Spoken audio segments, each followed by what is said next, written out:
This is another in the series First Reads, where I go through and read a poem that I've never seen before by a poet I don't know or know very little about. So I might have a great reading or I might be completely off. If I come back to it, it might completely change my mind. This is just reading for the sheer joy of a first experience. Not reading to teach it, to explain it, just to walk through it. Just literally what I do in these little videos. So I'm going to do it with this one. This is from Pithead Chapel. And it's If I Turn Animal by Francine Witte or Witt. Sorry, I don't know how to pronounce Francine's last name. So I'm going to go with it here. This is a prose poem. I always look at the form before I look at what the poem means. And the first little line is lowercase. It looks like it's coming straight from the title, so I read the title as part of the poem. The stanzas are all different sizes. They seem to flow openly together and get longer near the end. I don't really need to look at meter or anything else. We'll just go through and see whatever is there. It looks like just glancing at, like even the second line here, there's a lot of alliteration. Litter, left, blight, last. So this might be the structuring tool of this, but we'll have to see. If I turn animal, all fangy and hunger knows, things might look up. This is a fun beginning. If I turn animal, all fangy and hunger nose, like all full of fangs and hunger nose. It's not even a real word. It's a word pushed together, but it's completely makes sense, this idea of how it works with this animal presence. Things might look up, which I suppose they look like they're not looking up now. The river wouldn't look as dirty, carrying the sins of upstream. All shit and litter and leftover light from last night's tired moon. All the stuff that's coming down from upstream. And at this point, I don't know whether to read this straight up as a river or some kind of, metaphor for something else about life.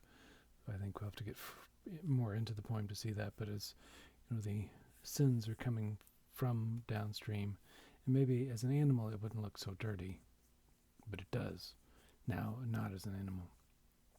If I turn animal, we have this repetition at the beginning of these three stanzas, and the last stanza you can see shifts into something else. If I turn animal, stretch out long and lean, dig my paws, really plant them into the damp, hungry soil, I might start to see the river again. As quench and cool, surrender myself to its dark, unanswered questions. This is fun. I gotta say, I like the images coming up here because I don't know whether to read this as kind of environmental poem, as a metaphorical piece. But there's this river, and it's dirty, or it looks dirty, carrying these sins. But if I was an animal and dig myself in, I might reconnect to the river, not to the dirt, but see the river as cool as and surrender to itself, to its darkness, to its unansweredness.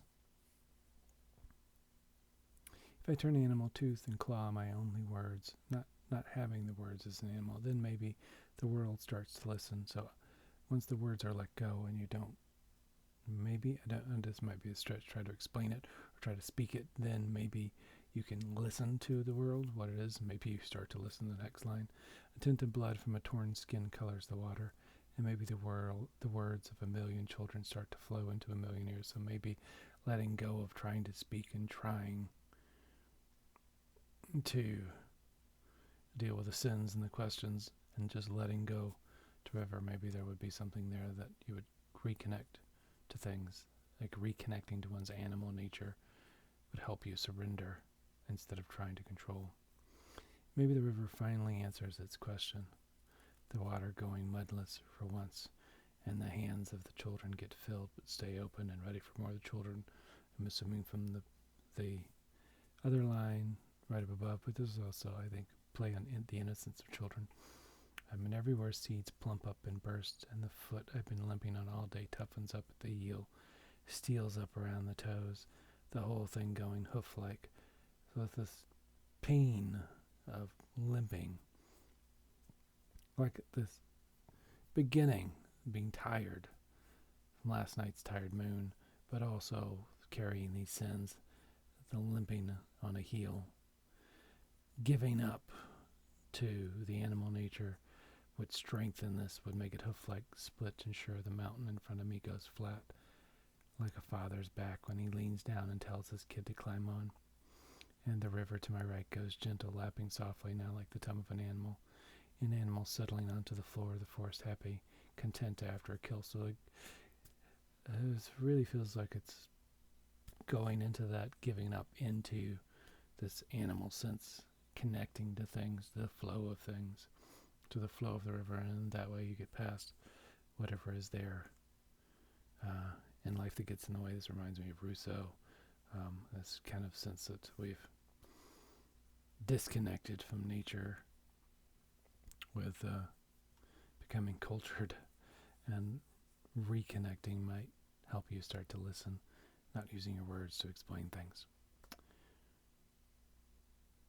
I might read this poem differently if I come back to it, if I read more of this writer's work, but I really, as a first experience, it was really, really fun to go through this one. A lot of great images, not a lot of extra words or anything, really to the point. It feels more like something a fiction writer might write, but it kind of works as a prose poem, so I'm good with that. It's the author of 4 poetry chapbooks, all right, 2 full-length collections, Kelsey Books, all right, flash fiction has appeared in numerous journals, anthologized, all right, The Way of the Wind was published by Ad Hoc Press. So a flash fiction writer, poet, this makes complete sense that it works out this way. Like I said, Francine Witte, or Witte. This is in Pithead Chapel. You should definitely check it out. This online literature journal doesn't publish a lot in each issue, so that makes it where you can focus specifically on the pieces. I like how they do, like they'll do, 6 or 7 pieces in an issue, and that really works, so you don't get lost in all the rest of it. So definitely worthwhile. Check it out.